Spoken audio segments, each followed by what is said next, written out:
मेरे घर में 2 बेटे हैं। क्या है मेरे घर में? जम के बोलो, 2 बेटे हैं। वाह। और तेरे यहां तो क्या भगवान की कृपा है, मेरे घर में ये 2 मेरी बेटी है किए देखिए। दूसरा बोला भैया भगवान ने बहुत कृपा करी, मेरे को तो इतनी कृपा करी कि मेरे घर में भगवान ने 2 बेटे दे दिए, चिंता मुक्त हुआ।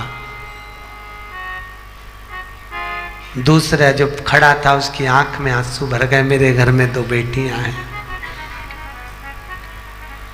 फिर बोला अच्छा हुआ भगवान ने मुझे बेटे दिए। कहाँ? बेटी उन पढ़ने जाए, कॉलेज जाए, उनको लेने जाओ, छोड़ने जाओ, उनका ध्यान रखो, इसलिए अच्छा है घर में बेटे हो गए। भगवान ने अच्छा मेरे घर में बेटी नहीं दी। इतने में पास में बेटी खड़ी थी, बेटी ने अंकल का कुर्ता खींचा। अंकल, ओ अंकल। हाँ बेटा बोल। अंकल, भगवान बेटी हमेशा मन वाले को, दिल वाले को और किस्मत वाले को देता है, भगवान बेटी कभी भिखारी को नहीं देता। वो छोटी सी लड़की ने, छोटी सी बेटी ने अंकल का कुर्ता खींच कर दी, कहा कि भगवान बेटी हमेशा दिल वाले को, किस्मत वाले को, भाग्य वाले को देता है, भिखारी को नहीं देता। जिसका मन ही नहीं है दान देने का, जो बहन तक को तो कभी 1 रुपया निकाल के नहीं दे, कभी ननन तक को अठन्नी नहीं दे, भगवान ऐसे के घर में क्या छोरी देगा? क्या देगा?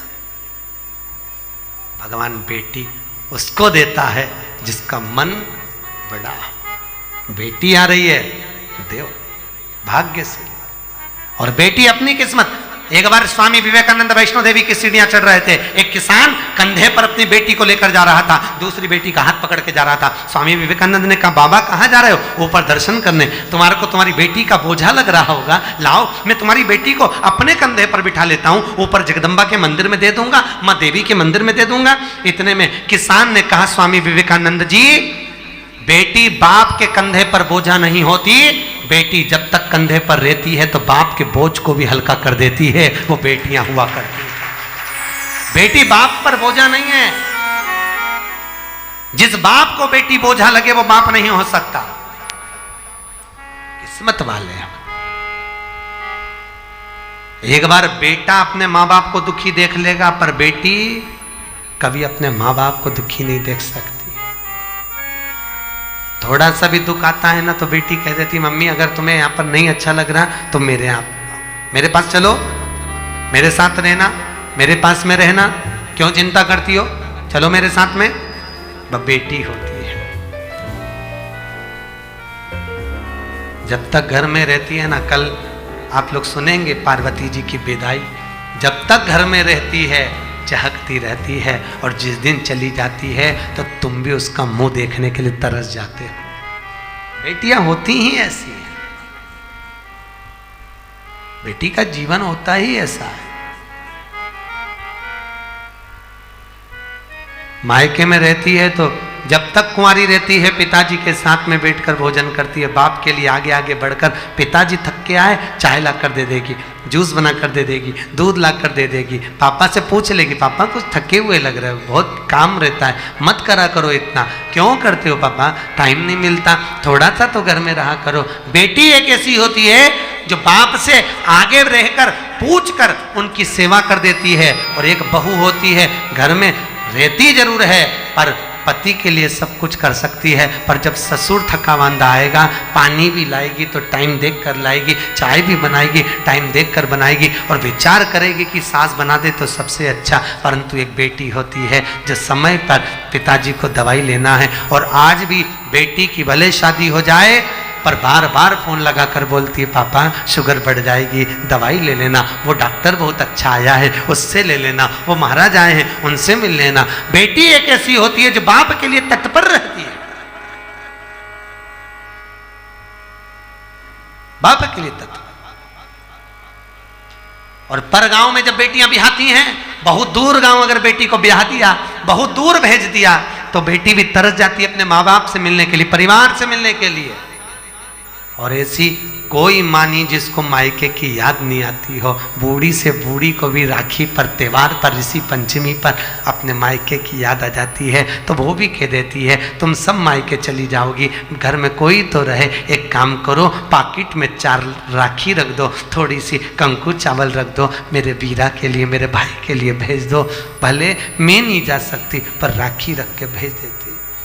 और एक माँ होती है कि बेटी के घर में कोई ना जाए ना, और पूछ लेती है पड़ोसी से, ऐ संक्रांति का त्योहार है, पंचमी का त्योहार है, सामान आ रहा है, तू जा रहा है क्या उस गांव तक? हाँ जा रहा हूँ। क्यों, क्या बात है? मेरी बेटी के एक थोड़ा सामान दे देना। तुरंत रात को बेसन सेक के लड्डू बना लिए, डब्बा में रख दिए, एक साड़ी रख दी, 2 बिछुड़ी रख दी, चूड़ी रख दी, और बेटी को जो अच्छा लगता हो, अगर हैदराबाद के बिस्कुट, मिक्सचर, सेव जो अच्छा लगे वो बांध कर पैकेट में रख दिया और झोला बांध कर दे दिया, ये मेरी बेटी को दे देना। कहना बहुत याद आती है लाडो, कभी तो आ जाया कर। बेटी को आवाज लगाकर बाप, पड़ोसी काका जब आवाज लगाता लाडो, ओ लाडो, बेटी दौड़ कर आती है, मेरे पास वाले अंकल आए हैं। क्या बात है अंकल? ये तेरी माँ ने भेजा है बेटा, तेरे पापा ने ला कर दिया था, ले। बेटी अंदर ले जाती है, डब्बा खोलकर बेसन का लड्डू जब देखती है तो बेटी की आंख में भी आंसू भर आते हैं। माँ सब भूल जाते हैं पर तू नहीं भूल पाती है। बाहर निकल कर आकर कहती है अंकल मेरे पापा कैसे हैं? पापा की पूछी, माँ की नहीं। क्यों? क्योंकि बेटा माँ को प्रिय होता है और बेटी बाप को प्रिय होती है। बेटी बाप को स्नेह इतना करती है, आते से पूछती है मेरे पापा कैसे हैं अंकल? और कैसे हैं, उनको कोई दुख तो नहीं है? बोलना, बहुत दिन हो जाते हैं, इतनी दूर गांव पढ़ना है अंकल, इतनी दूर क्यों पढ़ना दिया? मेरे बाबुल को देखने के लिए तरस जाती हूँ, कभी मिल ही नहीं पाते। भैया भी नहीं आता, 30 त्योहार पर शहर में आता, काम करके निकल जाता, मेरे पास नहीं आता। क्यों? मैं उससे कुछ मांगती नहीं, मुझे कुछ नहीं चाहिए, 500 का नोट भी नहीं चाहिए, 1 रुपया नहीं चाहिए, साड़ी भी नहीं चाहिए, मैं आ नहीं सकती। घर आती हूँ तो मेरी भाभी को ऐसा लगता है कि ननंद आ गई, खूब लेकर चली जाएगी। मैं कौन समझाए भाभी, मुझे किसी चीज़ की कमी नहीं है, मेरे माँ बाप जब तक जिंदा हैं मेरा आने का मन करता है, मुझे बुलाते क्यों नहीं हो? बेटी एक ऐसी होती है जो भाव से दौड़ कर आ जाती है। ऐसा बेटी का दिल ही ऐसा होता है। लोग कहते हैं बेटी की विदाई में सबसे ज्यादा मार रोई। शिव महापुराण में लिखा है कि बेटी की विदाई में सबसे ज्यादा हिमालय राज रोया, पत्थर भी रोया था पार्वती की विदाई में, पत्थर की भी आंख से आंसू निकल गए, हिमालय राज भी रो पड़ा। जानकी जी विदा हुए तो दशरथ जी जनक जी रो पड़े। बेटी की विदाई में जितनी माँ नहीं रोती उससे ज्यादा बाप रोता है। वो भी कह देता है इसको जो अच्छा लगे ना इसकी विदाई में दे दे, अच्छी अच्छी साड़ी दे दे, अटैची दे दे, देख ले जो चीज़ की कमी हो ना वो दे दे।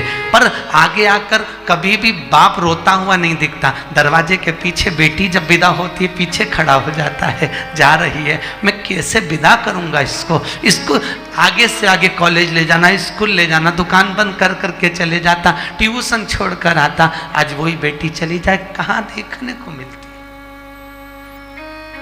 बेटी का जीवन बड़ा विचित्र है। जितने दिन घर में रहे साहब बहुत खुश हुई है, इसके आने से खुशी आई है। बेटियां आ गई, घर में आनंद आ गया। ननंद और बेटियां नहीं आए तो शादी का आनंद भी नहीं आता। इनके आने से कुछ नहीं दे पर आ जाए। क्या मांग रही हैं तुमसे? नहीं तो एक जायदाद के हिस्सेदार ये भी है, जिस दिन खड़ी हो गई ना अदालत में पसीने छुड़वा देगी, पूरे फ्लैट का हिस्सा लेकर जाएगी। कम नहीं, बेटियां होती ही ऐसी। क्या मांगा तक्ष प्रजापति? हे जगदम्बा, हे जगत जननी, हे अम्बा, हे भवानी, मेरे घर में बेटी हो जाए। जगदम्बा खुद बोली, दुर्गा खुद बोली, तुम्हारे घर में पहले से तो इतनी बेटियां, इतनी बेटी का करोगे क्या? जगदम्बा ने जब बोला, दक्ष प्रजापति कहते हैं जितने बेटों से सुख नहीं है साहब, बेटी का मुख देखकर सुख मिल जाता है, इसलिए मुझे बेटियां चाहिए। मेरे घर में ए जगजननी तुम प्रकट हो जाओ, ये मेरे घर में तुम आ जाओ।